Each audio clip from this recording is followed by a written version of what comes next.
मित्रों, धर्म मीमांसा में आप सबका पुनः स्वागत है।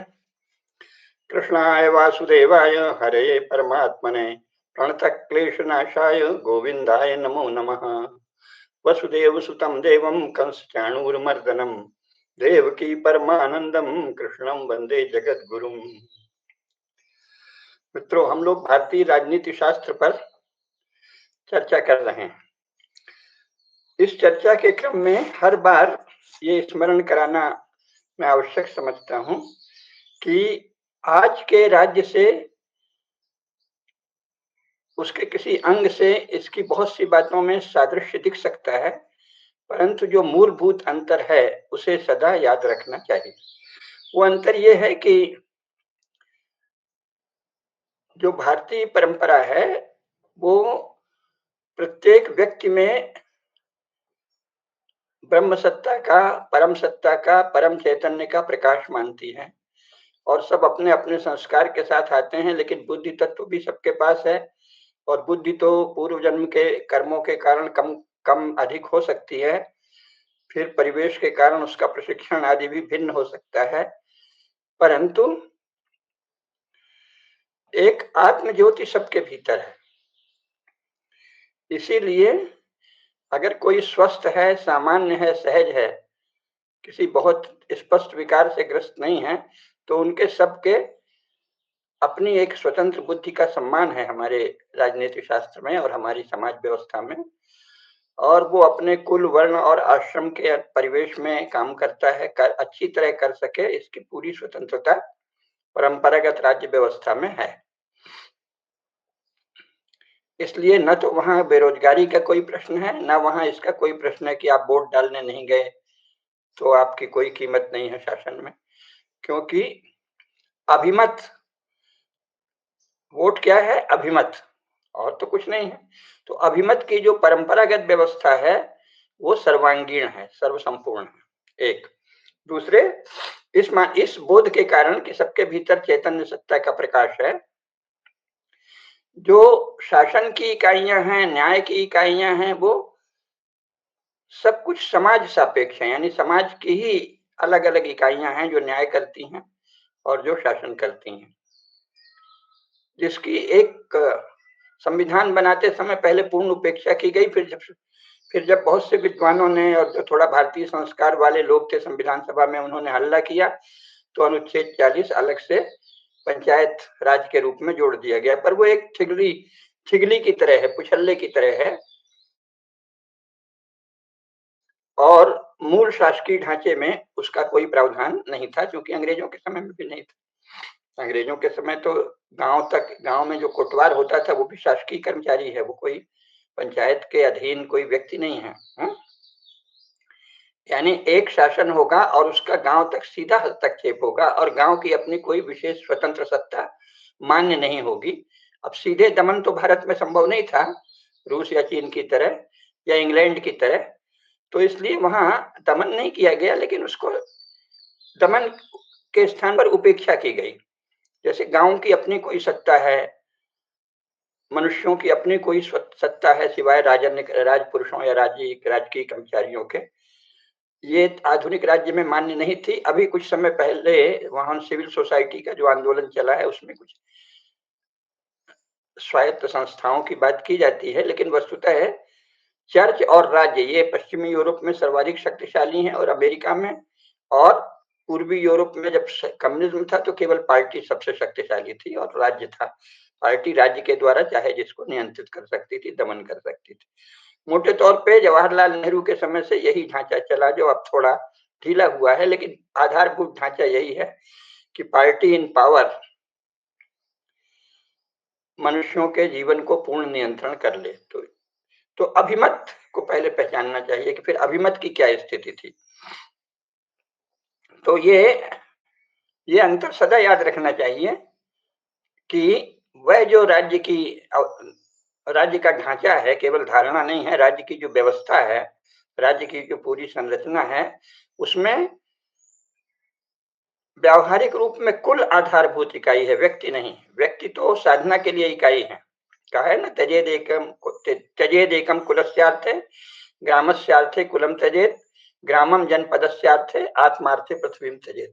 अर्थात अगर आप अध्यात्म साधना, मोक्ष साधना, आत्मज्ञान की साधना कर रहे हैं तो आप पूर्ण स्वतंत्र हैं। तो उसके लिए भी परिवेश था कि आश्रम थे, गुरुकुल थे, अरण्य में कहीं भी आप चले गए तो कोई राज कर्मचारी आके टोकेगा नहीं। आप कहीं भी जाके ध्यान करने लगे, तपस्या करने लगे तो कोई राज कर्मचारी आपको टोकेगा नहीं, केवल पता लगा लेगा कि ये वास्तव में साधक है या नहीं। अगर आप कोई दस्यु हैं तो खोज होगी, नहीं तो वो दूर से प्रणाम ही करते थे।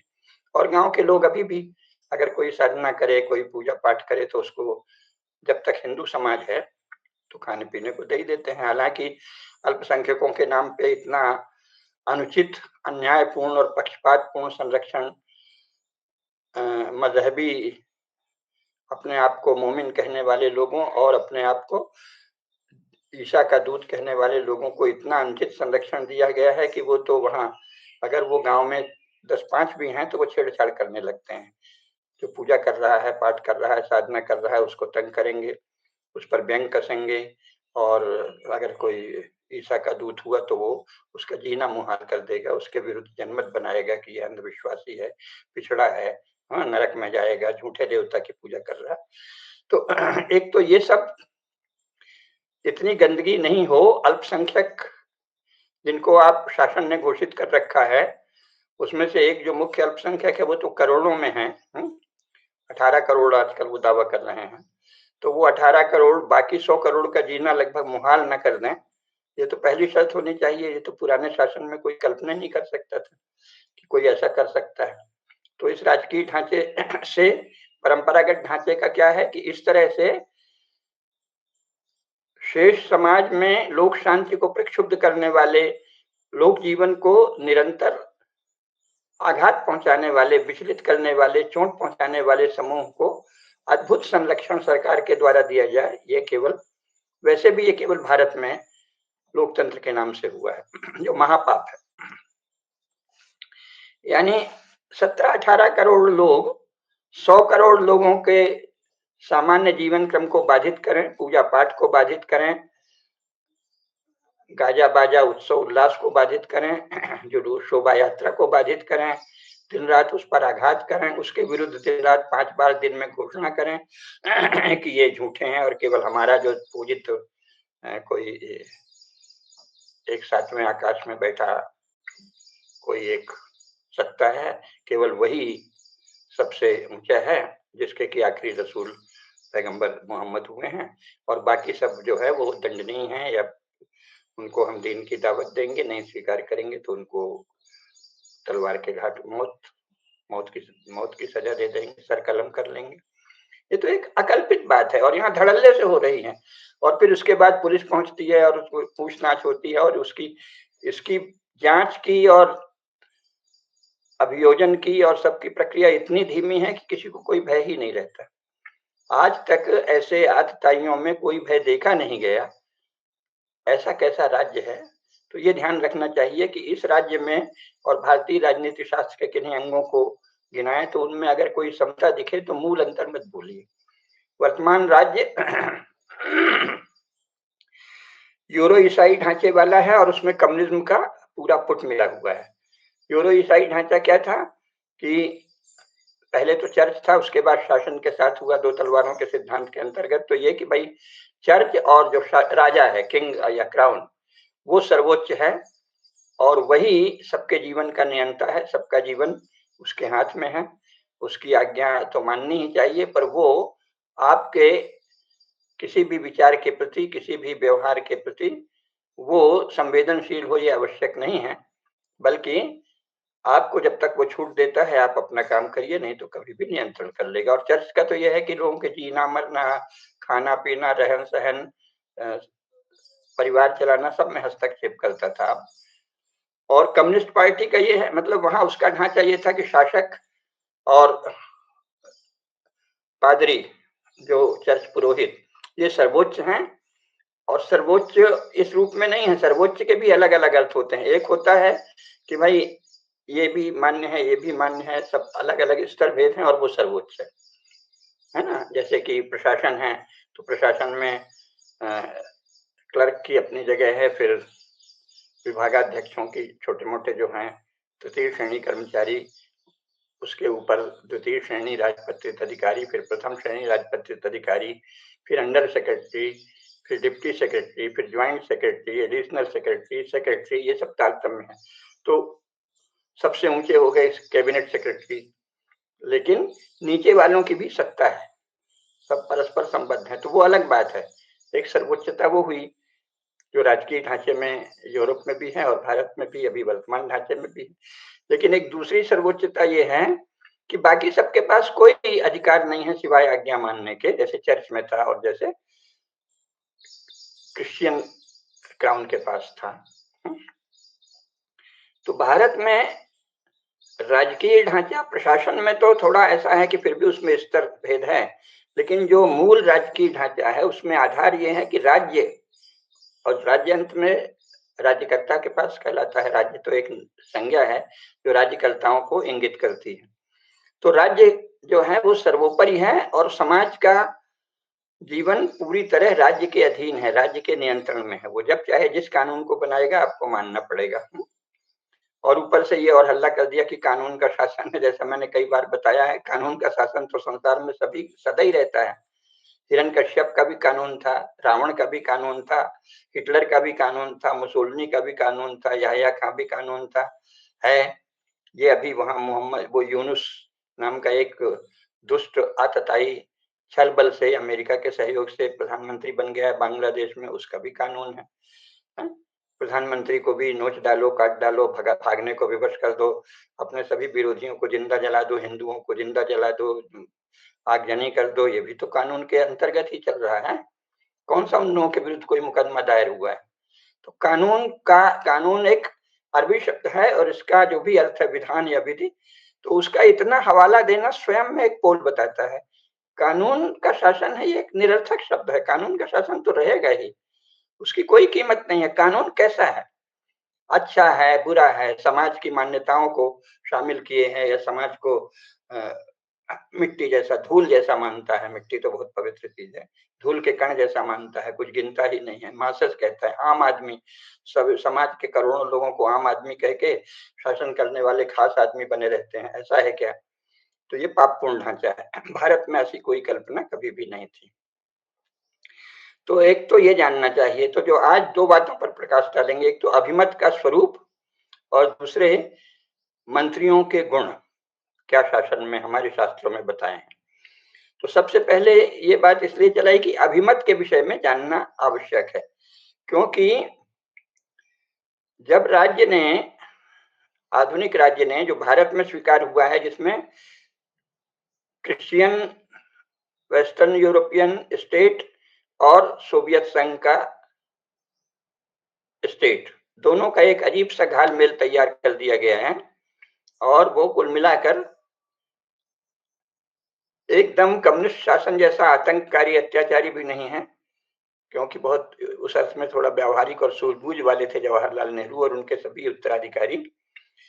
लेकिन दूसरी ओर वस्तुतः मनुष्यों की, व्यक्तियों की, नागरिकों की कुल कीमत यह है कि जो लोग खड़े होते हैं सत्ता के लिए, उनको वो अपना अभिमत दें। वोट क्या है? अभिमत। और अभिमत में भी ऐसी व्यवस्था है कि वो एक कर्मकांड सा हो गया है, तो जो नहीं जाए उसका अभिमत नहीं जाएगा।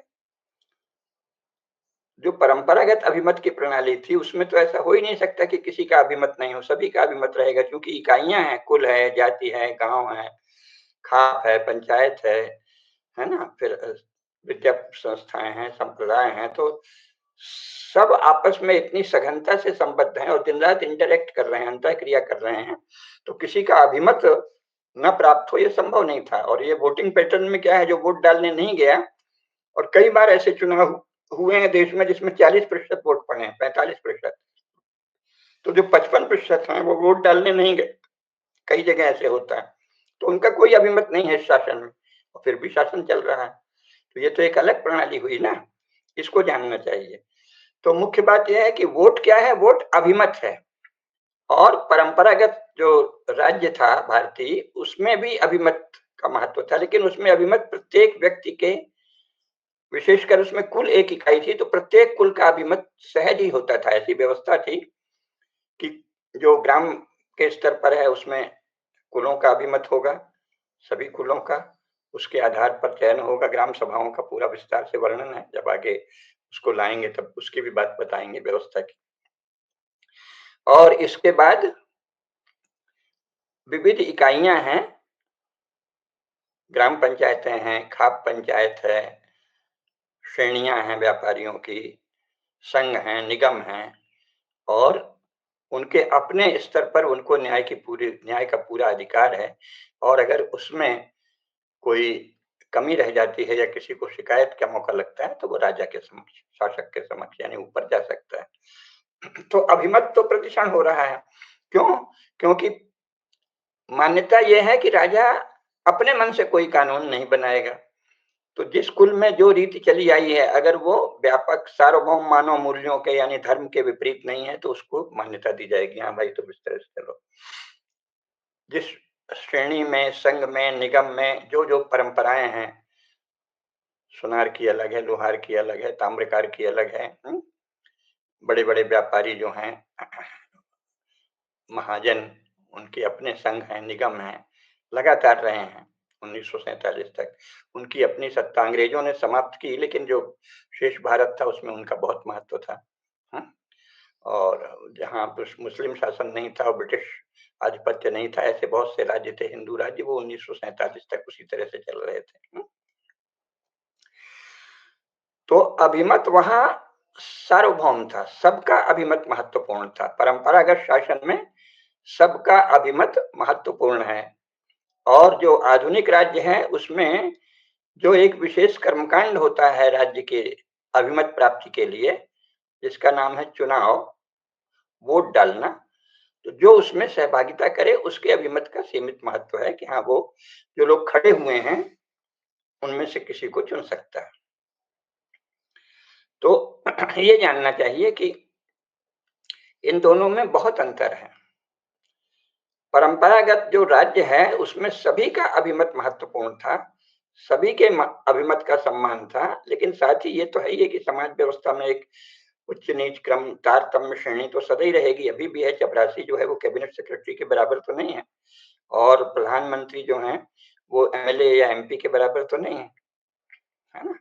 तो ये तो सदा रहेगा। संसार की ऐसी कोई व्यवस्था ही नहीं है, ऐसी कोई व्यवस्था संभव ही नहीं है जिसमें कोई हायरार्की, कोई उच्चावच क्रम न निर्धारित हो, क्योंकि उसके बिना तो कुछ चल ही नहीं सकता। लेकिन अभिमत की जो परंपरागत प्रणाली है उसमें पहली बात तो ये है कि बिना अभिमत प्राप्त किए भी एक आधारभूत विधान ये है कि कुलों की, ग्रामों की, श्रेणियों की, निगमों की, संघों की, संप्रदायों की अपनी परंपराएं जो सनातन धर्म या सार्वभौम मानव मूल्य के विपरीत न हो, उनमें शासन कोई हस्तक्षेप नहीं करेगा, उनको चलने देगा, क्योंकि उससे दूसरे का जीवन बाधित नहीं होता।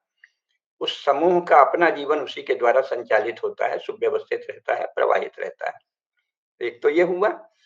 और दूसरे, उसमें इस प्रकार से राज्याभिषेक के समय में भी सभी वर्णों, सभी आश्रमों, सभी क्षेत्रों, सभी ग्राम के मुखियाओं, इन सब का अभिमत रहता है। तो ये एक तरह से जैसे अमेरिका में राष्ट्रपति प्रणाली है उस तरह का हो गया राज्याभिषेक, लेकिन साथ ही वो एक बहुत ही पवित्र और विस्तृत और दैवी विधान कर्मकांड के साथ होता है, दैवी आध्यात्मिक प्रक्रिया के साथ होता है। तो उसकी गरिमा, उसकी शोभा ही अलग है। जैसा हमने पिछली बार बताया था कि राज्याभिषेक जिसे कहते हैं वो केवल हिंदुओं में होता है। कोरोनेशन या ताजपोशी ये बिल्कुल अलग बात है। वैसे ताजपोशी भी भारत में जो मुसलमान, हिंदू से मुसलमान बने, उन्होंने हिंदू राजाओं, राजपूतों की नकल में ही चलाई। उनके यहाँ कोई ताजपोशी का विधान कुरान और हदीस में तो नहीं है ना? उसको मारा, चाचा को भतीजे ने मारा और बादशाह बन गया, तो वो और फिर उसका हो गया, बस बन गया, बैठ गया, नियंत्रण कर लिया।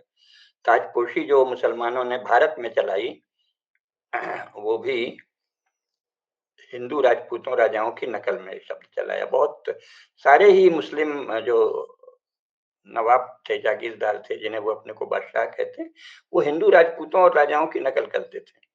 सारी व्यवस्था उन्होंने वहीं से की, क्योंकि इनके अपने पास तो कोई राजशास्त्र है ही नहीं, कुरान में किसी राजशास्त्र का प्रतिपादन नहीं है, और अरब में कभी कोई राज्य व्यवस्था थी ही नहीं। अब आधुनिक काल में हुई है तो वो यूरोप के अनुसरण में हुई है, यूरोप की प्रेरणा से हुई है।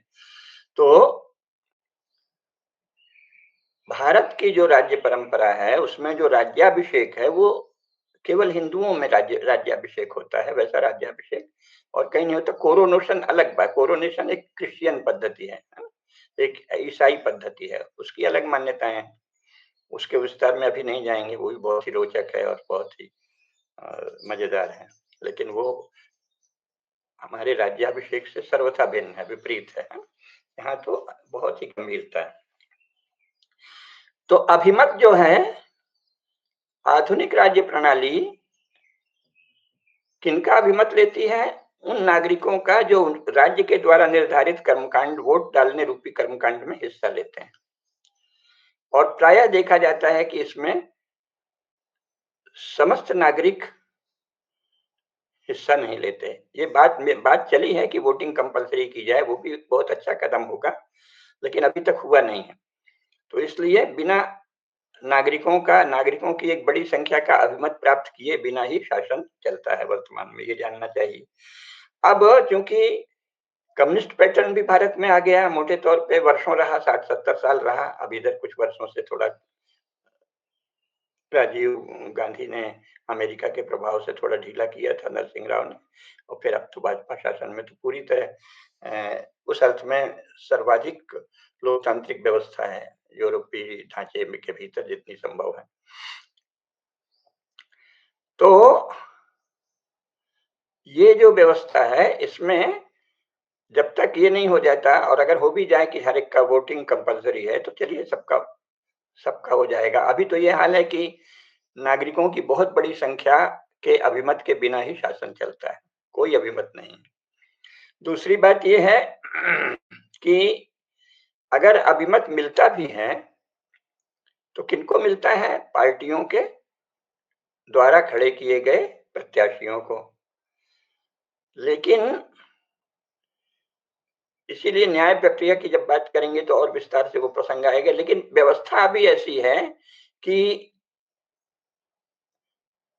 आधुनिक न्यायालय के द्वारा अदंडित कोई अपराधी, दस्यु, तस्कर,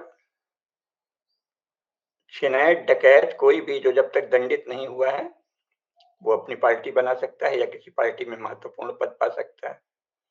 तो फिर तो इसमें अभिमत का कोई महत्व ही नहीं रह गया ना। फिर वो अभिमत बल से, छल से, प्रभाव से जुटा भी सकता है, क्योंकि दैनिक जीवन से निकल कर नहीं आता ये अभिमत।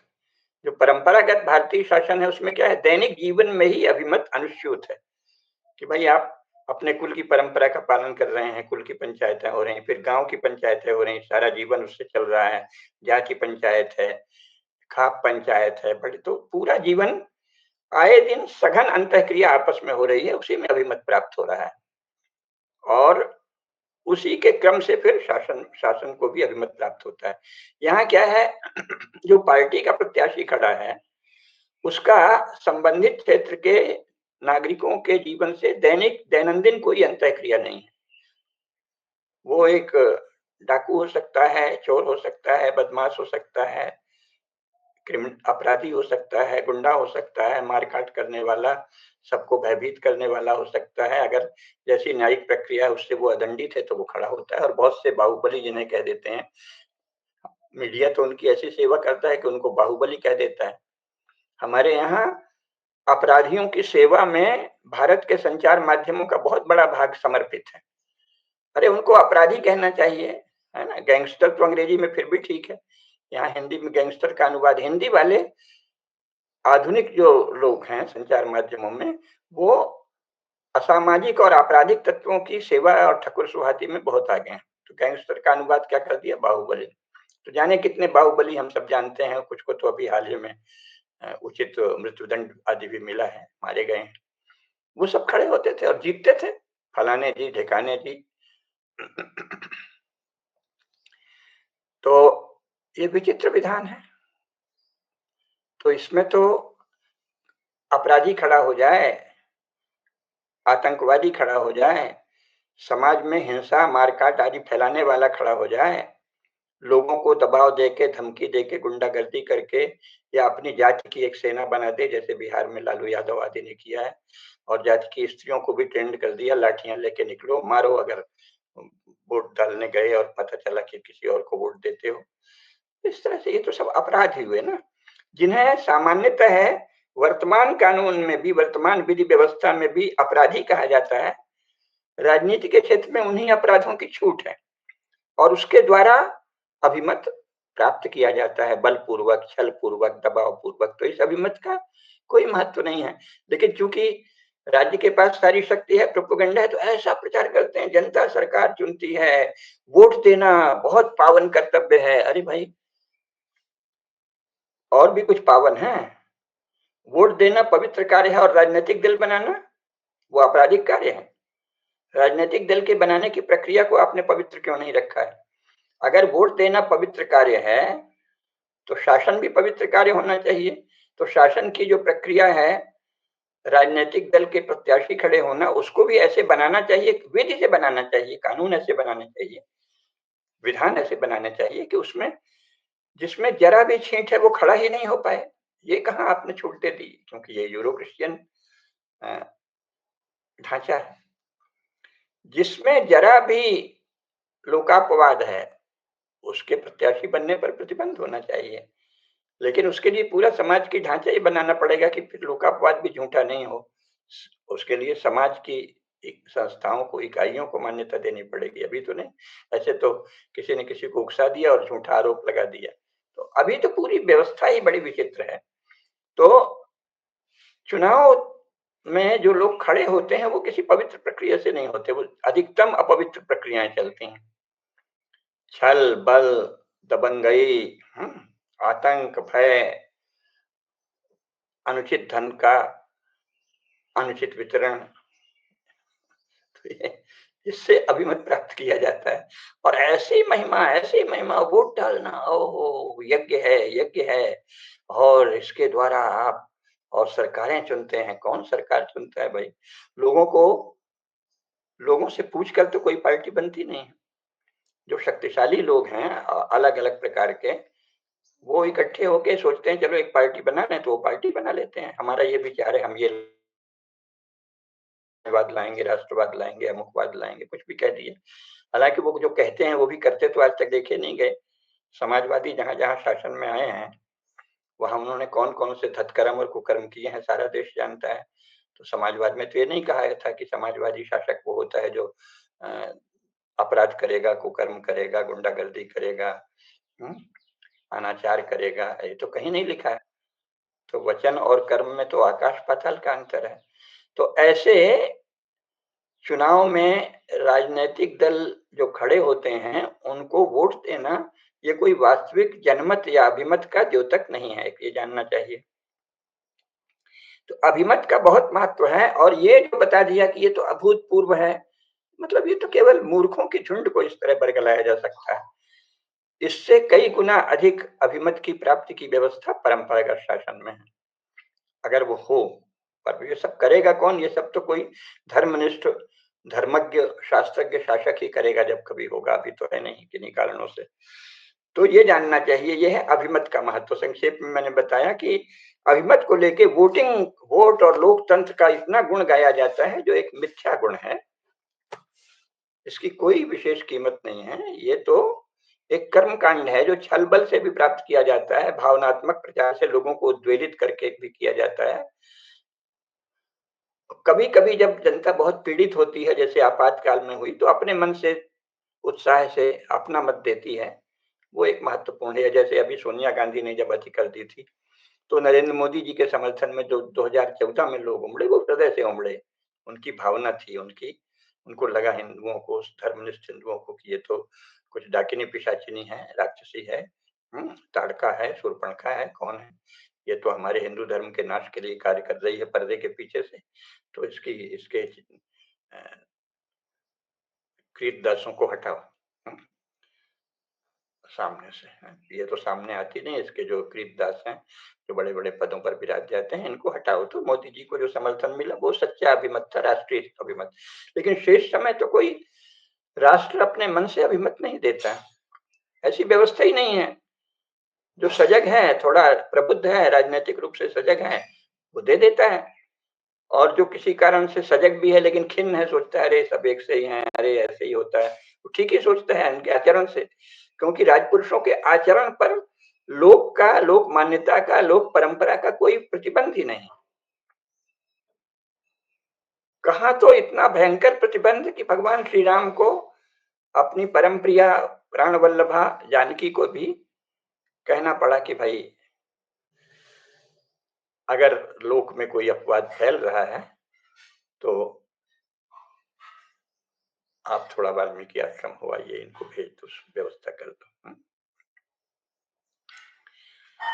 लोकापवाद का कितना ध्यान। और कहा तो लोकमत का वस्तुतः कोई ध्यान ही नहीं है। लोकमत को कबाड़ा जाता है, जुटाया जाता है, प्रभावित किया जाता है, बहलाया जाता है, आंदोलित किया जाता है और उसको प्राप्त कर लिया जाता है। तो वो लोकमत भी एक कर्मकांड हो गया, लोकमत प्राप्त करना। वास्तविक लोकमत का सम्मान कहाँ है? क्योंकि वैसी कोई इकाइयां नहीं है, लोकतांत्रिक और न्यायिक इकाइयां ही नहीं। तो ये जानना चाहिए कि इतना महिमा मंडन से आप मुग्ध तो ठीक ही है, शासन को तो आवश्यकता है, विशेषकर जो लोग शासक हैं, प्रशासक हैं, उनको अपनी वैधता के लिए, वैलिडेशन के लिए, प्रमाणीकरण के लिए ये आवश्यक है कि वोट ठीक से पड़े। ये उनकी गरज है, उनकी आवश्यकता है। नहीं तो वस्तुतः उनकी वैधता ही संदिग्ध हो जाती है, भाई तुम किसके प्रतिनिधि हो। लेकिन ये बड़ा नाजुक, बड़ा भुरभुरा, बड़ा भंगुर, बड़ा कमजोर सा ढांचा है। इसको वास्तविक जनमत, वास्तविक अभिमत प्राप्त हुआ है राष्ट्र का, समाज का, लोक का, ये कह पाना कठिन है। कभी कभी जैसे आपातकाल में 1977 में प्राप्त हुआ था या 2014 में जो अभिमत प्राप्त हुआ, वो स्पष्ट दिखता है कि वास्तविक राष्ट्रीय अभिमत। लेकिन ढांचागत ऐसी व्यवस्था नहीं है कि सबका अभिमत सदा प्राप्त होता रहे और निरंतर एक इंटरेक्शन, एक अंतः क्रिया लोगों की होती रहे। उसके स्थान पर लोग जैसे मतदाता हैं और राजनीतिक दल बनाने वाले जैसे पता नहीं किसी और आकाश से आए हैं। उन्होंने कोई आपस में बैठ के मंत्रणा कर ली है, सलाह कर ली, चलो हम समाजवाद लाएंगे, चलो हम राष्ट्रवाद लाएंगे, चलो हम मिश्रित समाजवाद लाएंगे, चलो चलो हम कम्युनिज्म लाएंगे। अरे भाई आप कहाँ के हो? आसमान से आए हो? भारत में कभी इस तरह के विचार थे? निरर्थक से। लेकिन चल रहा है, क्यों? क्योंकि ये एक यूरो क्रिश्चियन ढांचा थोप दिया गया है और इसके बाद एक कर्मकांड के रूप में सब चलता है। भारत की कौन सी पार्टी है जो वस्तुतः है, कम से कम हिंदुओं की ऐसी कोई पार्टी ही नहीं है आज तक जो ये कहे कि भाई हम सनातन धर्म, या मान लो सनातन धर्म में उनको दिक्कत जाती है, वैसे तो क्यों दिक्कत जाए अगर सचमुच हिंदुओं का देश है तो। लेकिन अगर दिक्कत ही जाती है तो यही कह दे कि हम सार्वभौम मानव मूल्यों को प्रतिष्ठित करेंगे और नागरिकता, भारतीय नागरिकता के लिए सार्वभौम मानव मूल्य अनिवार्य कर देंगे, नागरिकों में कोई भेदभाव नहीं करेंगे मूल्यों के स्तर पर। ये तो आज तक किसी ने नहीं कहा। कहते हैं भेदभाव नहीं करेंगे, लेकिन जीवन मूल्यों के स्तर पर नहीं करेंगे, ये तो किसी ने नहीं कहा। एक भी पार्टी ऐसी नहीं है जो ये कहे कि हम जीवन मूल्यों के स्तर पर नागरिकों के बीच भेदभाव सहन नहीं करेंगे। क्योंकि तब ये होगा कि कोई भी समुदाय, कोई भी समूह इसका अधिकारी नहीं है कि वो आए दिन जो यहाँ का मुख्य समाज है, हिंदू समाज, उसके विरुद्ध 5-5 बार घोषणा करे कि केवल हमारा आराध्य ही श्रेष्ठ है, पूज्य है और उसके सिवाय और कोई पूज्य नहीं है। ये तो सार्वजनिक रूप से नित्य अपमान है सनातन धर्म के अवलंबन कर रहे करोड़ों करोड़, कम से कम जो 100 करोड़ नागरिक हैं उसमें से एक आध करोड़ कम्युनिस्ट, कुछ तरह तरह के लफंगे हैं, लेकिन कम से कम 90-95 करोड़ हिंदू तो अभी भी सनातन धर्म का अवलंबन करते हैं। उसमें से कुछ बौद्ध हो गए हैं तो चलिए ठीक है, पहले तो बौद्ध सनातन धर्म का ही अंग है, लेकिन आजकल अपने को नवबौद्ध कहने लगे हैं, तो वो भी बहुत थोड़े लोग हैं संख्या में। वो मीडिया के प्रचार से लगता है बहुत शक्तिशाली हैं, लेकिन वोट बताता है कि कितने शक्तिशाली हैं, है ना। जब तक ब्राह्मणों की शरण में नहीं आई मायावती तो शासन में नहीं आई, तो पोल तो वहीं खुल गई ना। एक आध सीट पाना अलग बात है। तो मुख्यतः सनातन धर्म के अवलंबन करने वाले लोगों का ये देश है, सनातन धर्मियों का देश है, और उसका नित्य 5 बार सार्वजनिक अपमान करने की छूट मिली हुई है एक समूह को। और कोई ये प्रश्न भी नहीं उठाता कि भाई हिंदुओं के देश में ऐसी जगहों का, जो अपने को इबादत गाह कहें, कुछ भी कहें, उनका क्या काम है जो 5 बार ये घोषणा करें कि केवल हमारा आराध्य पूजनीय है, और इस प्रकार हिंदुओं को अपमान करें। क्या काम है? इसी प्रकार कोई कहे कि केवल यीशु ही प्रकाश है, वही मार्ग है। कैसे संभव है? वो तो तत्काल कोई बोर्ड भी लगा हो तो दंडनीय, कॉग्निजेबल संज्ञेय अपराध होना चाहिए और उसे दंडित होना चाहिए। तो नहीं कर रखा है ना, कुछ भी चल रहा है। इसका मतलब कि आपने भारतीय नागरिकों के बीच जीवन मूल्यों की कोई समानता ही नहीं मान रखी है। कागज में क्या लिख दिया है, भ्रम फैलाने के लिए, वो छोड़िए।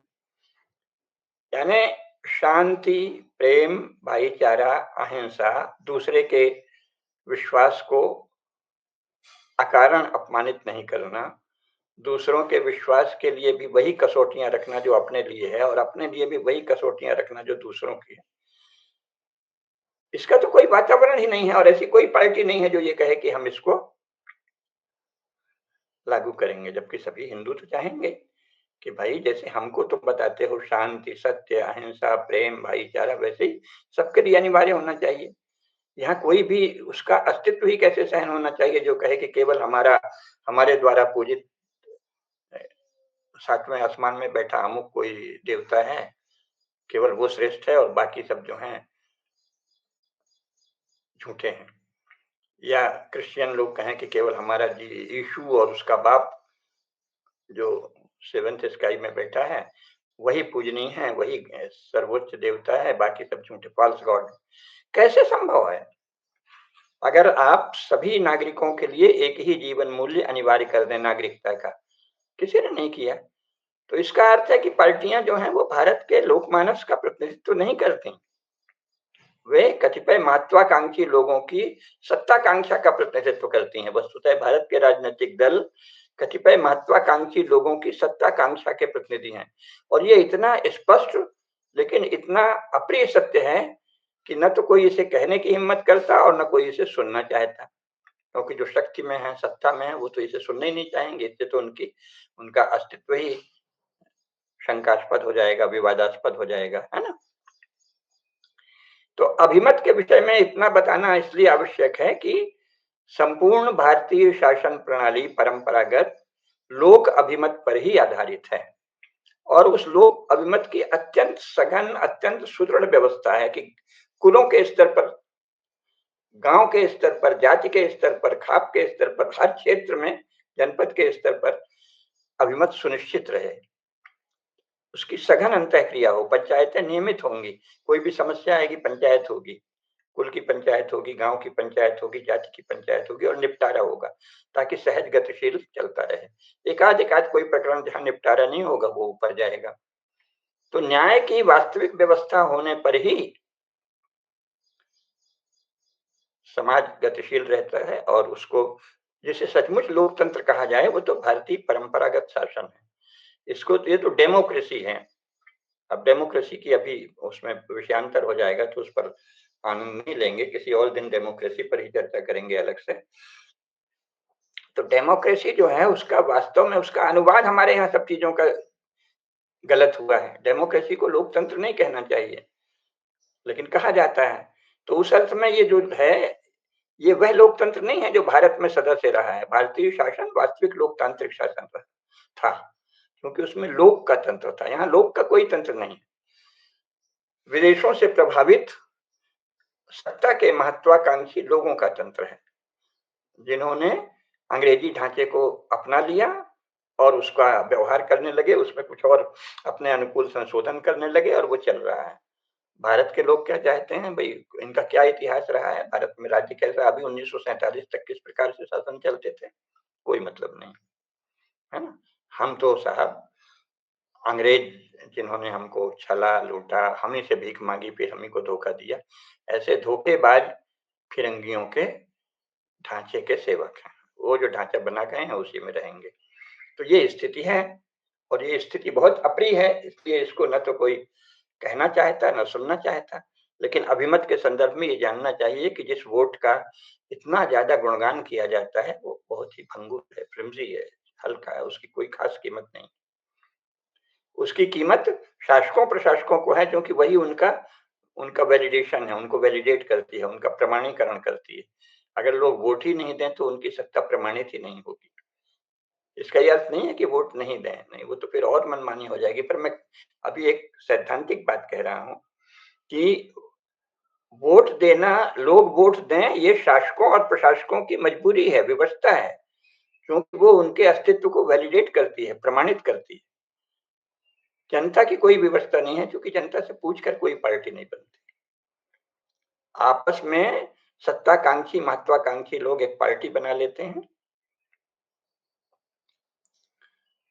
जनता के एक भाग से पूछ के एक पार्टी शायद बनी थी, काशीराम ने और मायावती ने अपनी जाति बिरादरी के लोगों से काफी सलाह करके बनाई, एक पार्टी है। ऐसी और भी कई इलाकों में कुछ पार्टियां हैं जो जाति आधारित हैं, जैसे तो भी पूछ के नहीं बनी है, लेकिन फिर भी बाद में समर्थन प्राप्त किया। जैसे अहीरों की पार्टियां हैं, दो दो, एक का नेता मुलायम थे और अब अखिलेश है, और एक का लालू।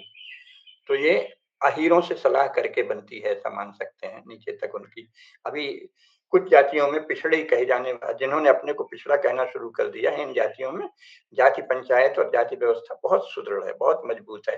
तो इसलिए वो इसी प्रकार जो बहन जी की जाति है, मायावती जी की, उसमें जाति व्यवस्था बहुत सुदृढ़ है। तो पूरी पंचायत होती है उनसे पूछ के, लेकिन वो जाति से पूछ के, जाति से पूछ के हैं तो जाति के लिए वोट करो, लेकिन इसके बाद शासन के लिए कैसे खड़े होते हो?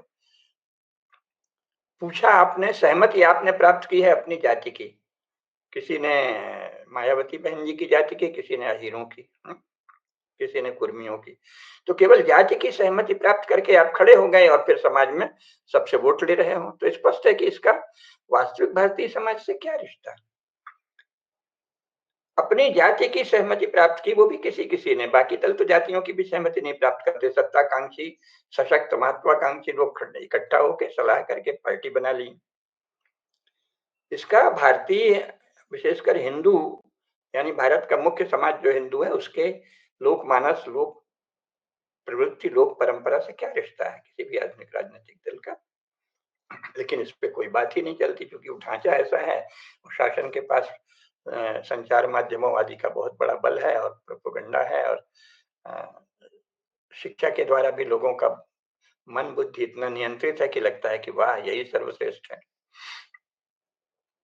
तो अभिमत के स्वरूप के विषय में जानना चाहिए, और अभिमत का वर्तमान लोकतांत्रिक स्वरूप बहुत ही भंगुर है, बहुत ही सतही है, बहुत ही मायावी है, बहुत ही आभासी है, सत्य नहीं है। भारतीय राजनीति शास्त्र अभिमत के यथार्थ पर, अभिमत के सत्य पर, अभिमत के वास्तविक सुदृढ़ ढांचे पर खड़ा था, क्योंकि उसमें न्याय की और स्थानीय शासन की बहुत ही लोकतांत्रिक व्यवस्था थी। उसमें सबकी सहभागिता सहज ही होती चलती थी, अलग से कोई कर्मकांड की आवश्यकता नहीं थी, वो एक प्रक्रिया का अंग है।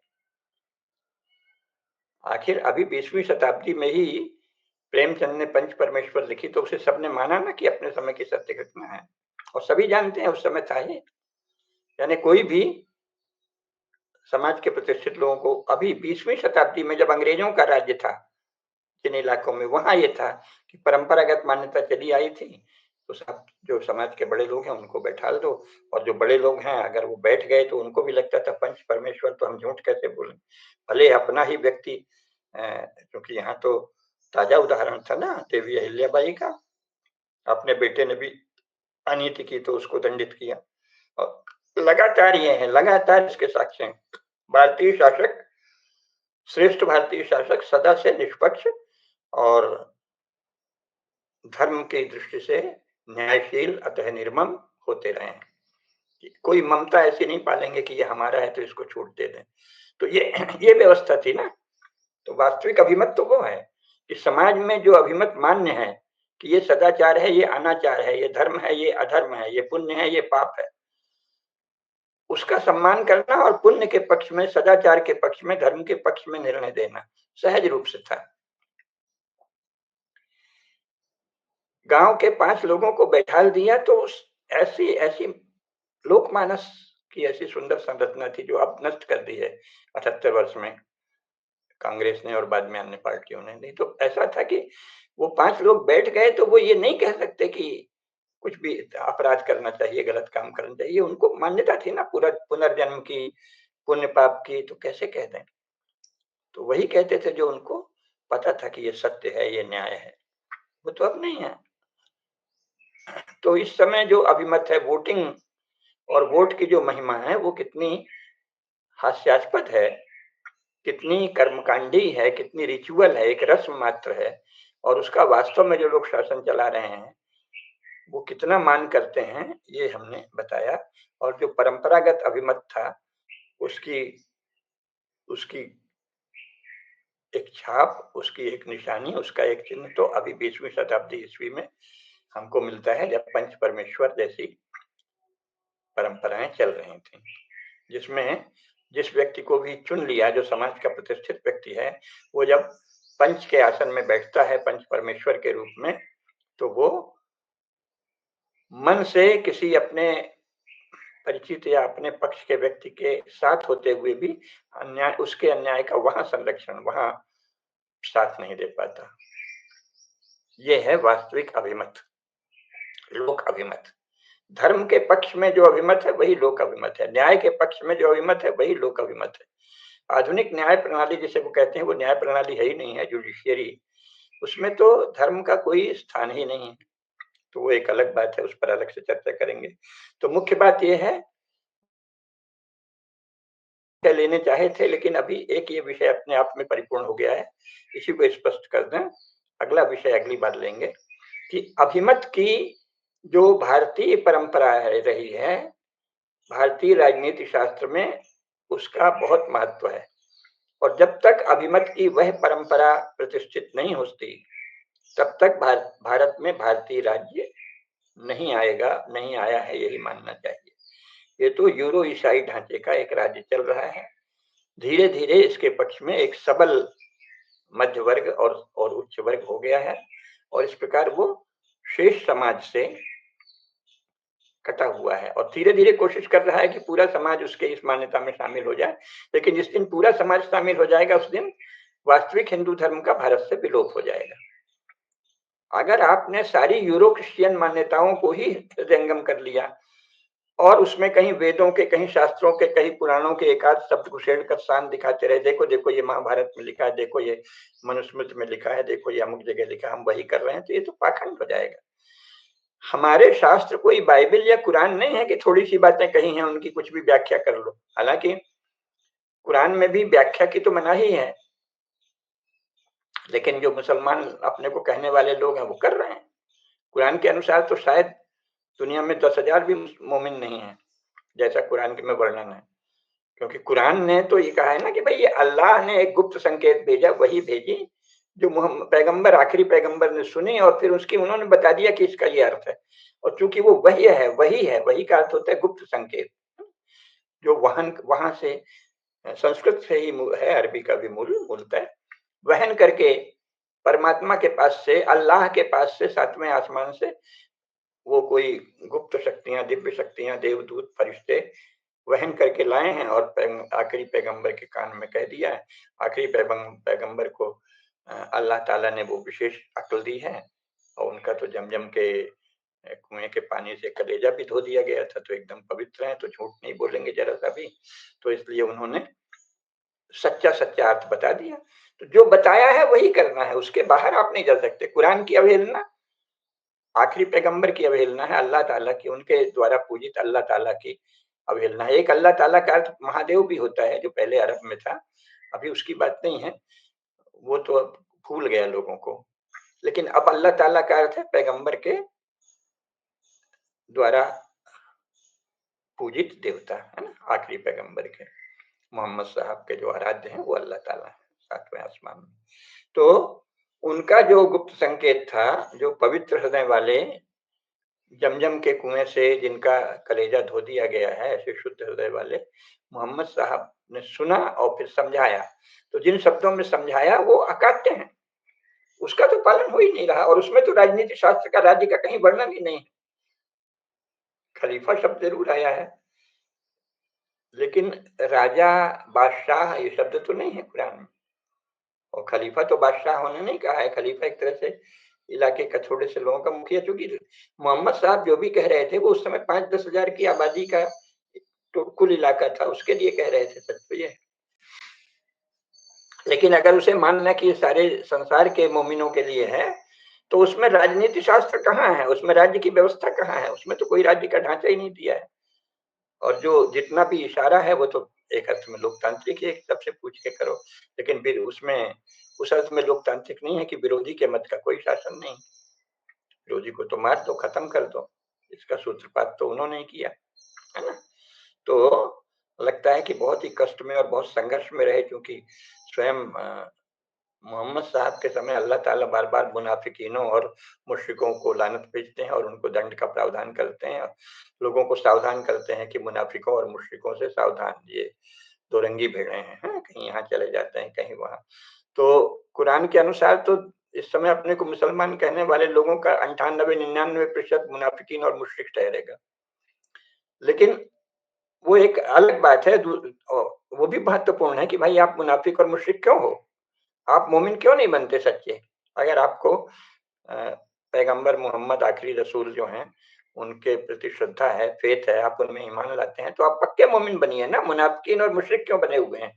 सारे ही अपने को मुसलमान कहने वाले लोग मुनाफिकीन और मुशरिक जैसा जीवन जी रहे हैं। और दूसरी बात, उन्होंने तो कोई राज्य की, कोई महल की, कोई बड़े उसकी बात ही नहीं की, तो आप महल कैसे बना सकते हैं? आप भव्य इमारत में क्यों रहेंगे? मोहम्मद साहब तो कभी नहीं रहे। तो कोई व्यवस्था ही नहीं है, तो आप उनके प्रति सच्चे होइए, सत्यनिष्ठ होइए। तो इसलिए इस्लाम जिसे कहते हैं, वो कुरान शरीफ जो है उसमें तो कोई शासन का संकेत नहीं है, शासन के सूत्र नहीं है, किसी भी प्रकार के ऐश्वर्य और भव्य जीवन का कोई प्रावधान नहीं है। बहुत ही सादगी से, बहुत ही साधारण, बहुत ही अभावग्रस्त जीवन के विषय में ही कुरान का निर्देश है ना? तो वैसा तो कोई जी नहीं रहे हैं। और ईसाइयत में भी जो बाइबिल है उसमें तो कोई भी राज्य व्यवस्था का संकेत नहीं है, कहीं दूर दूर तक। तो इसलिए वो तो राजनीति शायद सही नहीं है। ये तो भारत से और शायद कहीं और से भी कुछ सीख के यूरोप वालों ने ये आधुनिक जो पॉलिटिकल साइंस विकसित की है, राजनीति शास्त्र रचा है, उसका उनके पास कोई पुरानी परंपरा ही नहीं। 19वीं शताब्दी में जो राजनीति शास्त्र रचा गया है और जो विधान भी रचा गया है, वो किस परंपरा से आया? झूठ बोल देते हैं कि वो प्लेटो ने कहा, अरिस्टोटल ने कहा। जरा प्लेटो अरिस्टोटल का मूल तो मिल ही नहीं रहा है। उनके 500 वर्ष बाद किसी ने लिखा, फिर उसके 500 वर्ष बाद किसी ने व्याख्या की। लेकिन चलो जो भी कहते हैं, गलत सही झूठ कहते हैं, वो तो प्रमाणित है। लेकिन फिर भी जो प्लेटो की लॉ है या द रिपब्लिक है, उसमें क्या दिया है? वो तो बहुत ही कमजोर सी चीजें हैं, थोड़े से कुछ वचन है। जबरन आप उसका भाष्य कर रहे हैं।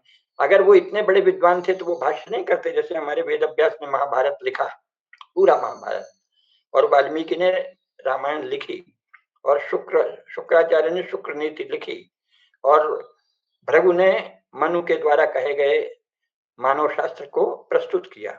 इतना विशाल है वो, है ना, मानव धर्म शास्त्र। तो उसको दिया ना, इतने अध्याय हैं, उसमें हर एक बात का बाकायदे विवरण है ना।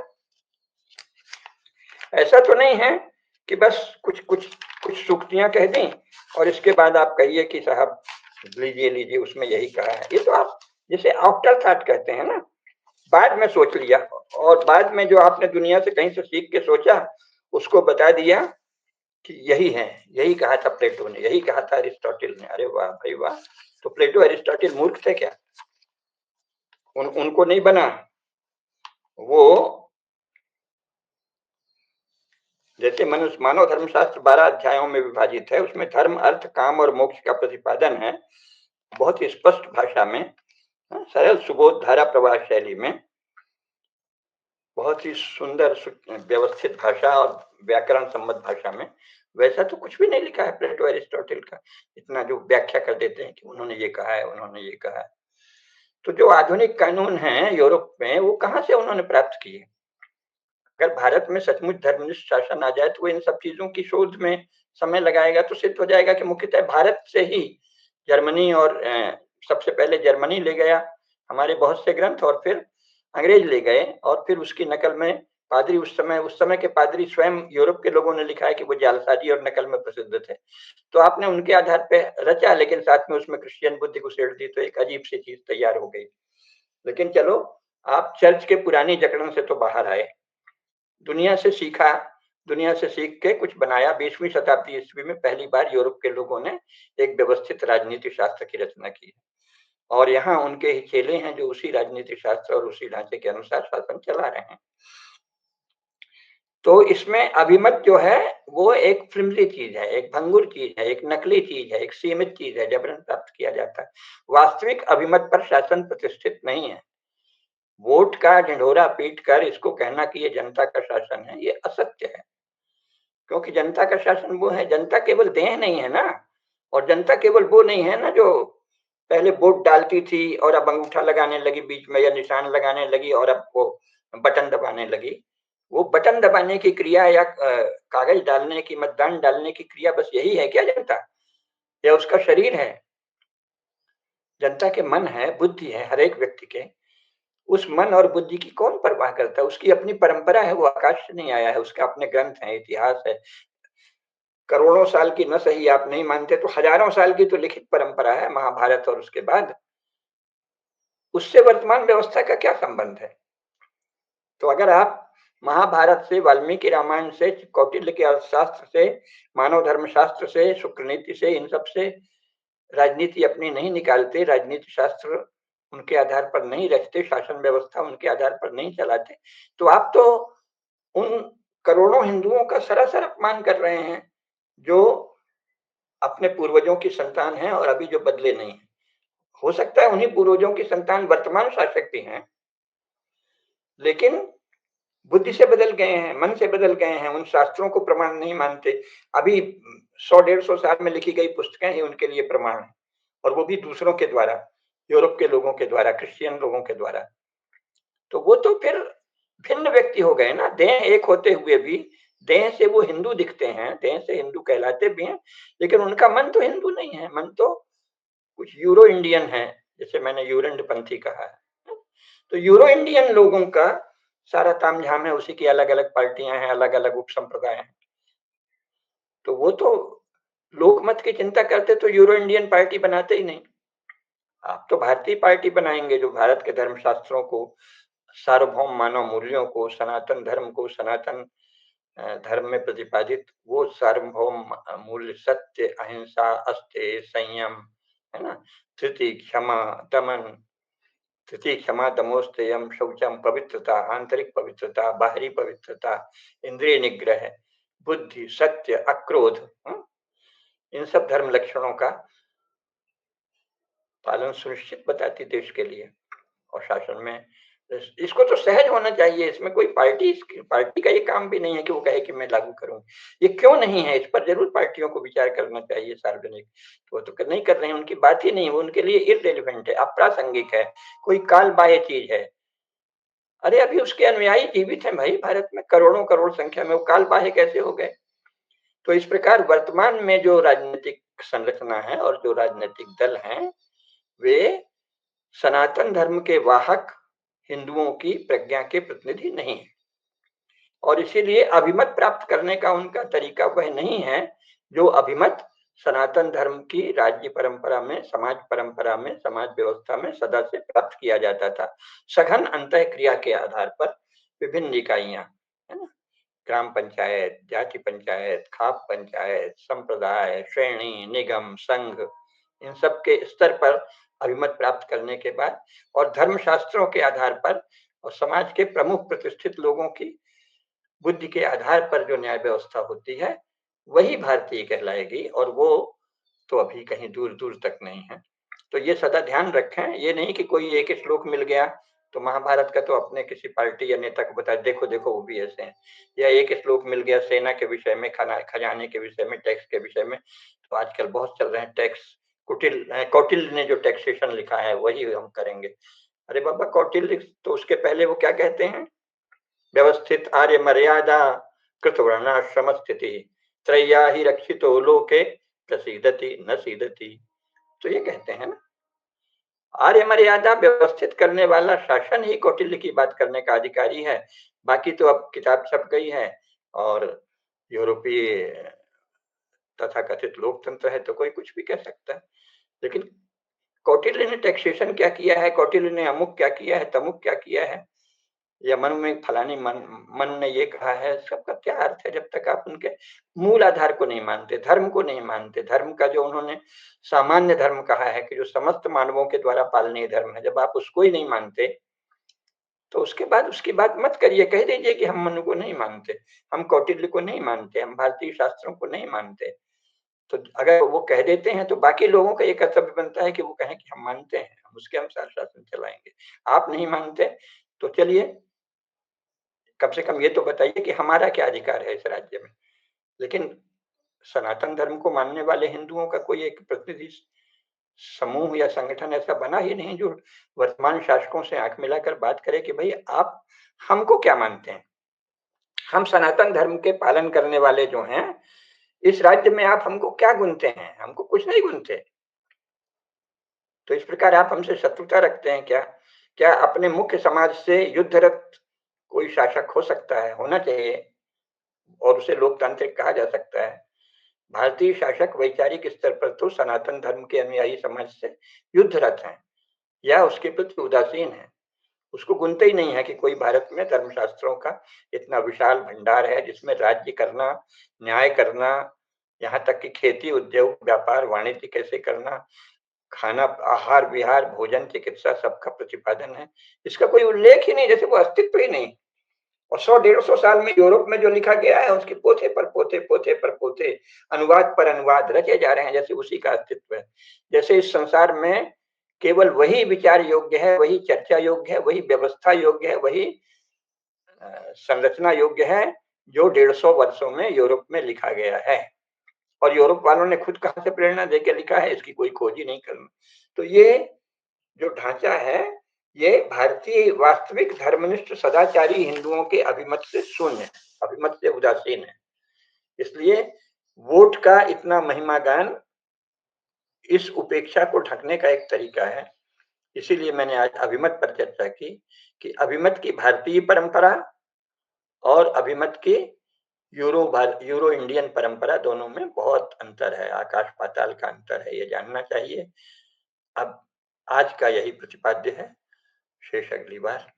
धर्म की जय हो, अधर्म का नाश हो, प्राणियों में सद्भावना हो, विश्व का कल्याण हो। नमः पार्वती पतये, हर हर महादेव।